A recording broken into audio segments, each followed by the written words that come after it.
আমাদের উপসচিব জনাব আফজালুর রহমান রিটেন পরীক্ষার খাতা নিয়ে বস্তা করে দৌড় দেওয়ার সময় ধরা খেয়ে জুডিশিয়াল সার্ভিসের প্রতি প্রশ্ন, সরকারের প্রতি প্রশ্ন, এই জুডিশিয়াল সার্ভিসকে বাংলাদেশ বার কাউন্সিল থেকে কেন সরানো হচ্ছে না?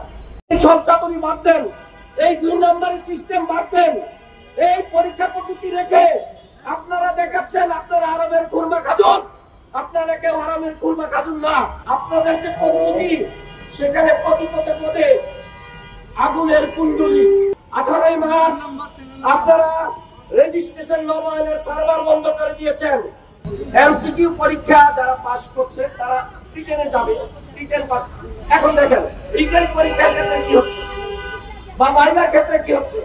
রিটেন পরীক্ষায় বাংলাদেশ বার কাউন্সিল নিজেই বিগত বেসি সরকারের আমাদের উপসচিব জনাব আফজালুর রহমান রিটেন পরীক্ষার খাতা নিয়ে বস্তা করে দৌড় দেওয়ার সময় ধরা খেয়েছে।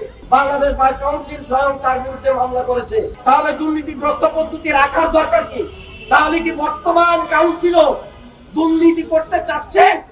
জুডিশিয়াল সার্ভিস যেহেতু করছেন তাহলে আপনারা নিশ্চয়তা দেন বাংলাদেশ বার কাউন্সিলে যারা নিবেদিত হবে শিক্ষানবিশ আইনজীবী হিসেবে তাদেরকে সেই জুডিশিয়াল সার্ভিসের মতো ন্যূনতম জ্ঞানের ভিত্তিক যেই বেতন স্কেল আছে সেই বেতন স্কেলে আপনারা বেতন দিবেন।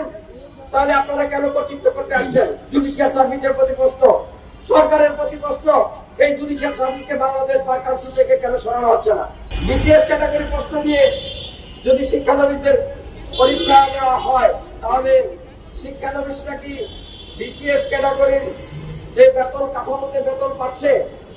তাহলে কেন এই পরীক্ষা পদ্ধতি?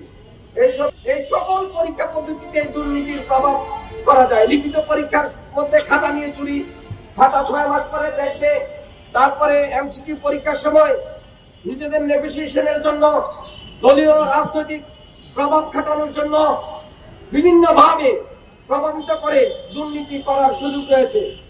বিশ্বের অন্যান্য দেশের সাথে তাল মিলিয়ে নিম্ন আদালতে এনরোলমেন্টের জন্য শুধু সৌজন্য সাক্ষাৎকার নিয়ে তালিকাভুক্তি দেওয়া হয় এবং শুধু উচ্চ আদালতে আইনজীবী এনরোলমেন্ট হওয়ার জন্য শুধু পরীক্ষা দেওয়া হয়। তখন একজন আইনজীবীর পরীক্ষা দেওয়ার বিষয় থাকতে পারে যে সে দীর্ঘকাল 2 বছর বা 3 বছর আইনজীবী হিসেবে প্র্যাকটিস করেছে, এখন সে পরীক্ষা দিবে উচ্চ আদালতের জন্য। এই ছলচাতুরি বাদ দেন, এই 2 নম্বরের সিস্টেম বাদ দেন, এই পরীক্ষা পদ্ধতি রেখে আপনারা দেখাচ্ছেন আপনারা আরবের খুরমা খাজুন, আপনারা কেউ আরবের খুরমা খাজুন না। সবাই এক এক করে নিজের রাস্তা পার হওয়ার পর পরবর্তী শিক্ষানবিশদের জন্য অগ্নিসাগর তৈরি করছেন। অগ্নিসাগর বলতে বোঝাতে চাচ্ছি আপনাদের যে পদ্ধতি সেখানে পদে আগুনের কুণ্ডলী। শিক্ষানবিশরা সেখানে যেতে গেলে দগ্ধ হয়ে মরে, দগ্ধ হয়ে যদি মরে যেত আপনাদের থেকে ছিটকে পড়ে যেত তবুও ভালো হতো।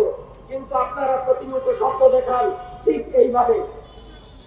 আপনারা বাংলাদেশ বার কাউন্সিল আইনজীবী তালিকাভুক্তি পদ্ধতি, বাংলাদেশ বার কাউন্সিল আইনজীবী তালিকাভুক্তি পদ্ধতি পরীক্ষা নেওয়ার জন্য 25শে ফেব্রুয়ারি 2025 ফর্ম ফিলআপের তফসিল ঘোষণা করেছেন। 1 মার্চ থেকে 31শে মার্চ পর্যন্ত ফর্ম ফিলআপ করা যাবে।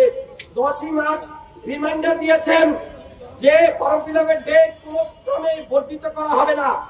18ই মার্চ আপনারা রেজিস্ট্রেশন নবায়নের সার্ভার বন্ধ করে দিয়েছেন। আপনারা জেনে রাখেন বাংলাদেশ বার কাউন্সিলের যে রেজিস্ট্রেশন প্রক্রিয়া এটি চলমান প্রক্রিয়া, সব সময় রেজিস্ট্রেশন চলবে। আইনের ডিগ্রি অর্জন করে আইনের ডিগ্রিধারী বাংলাদেশ বার কাউন্সিলে এসে তার সনদ জমা দিবে, পরিচিতিপত্র জমা দিবে, তাকে বাংলাদেশ বার কাউন্সিল নিবন্ধন করবে শিক্ষানবিশ আইনজীবী হিসাবে।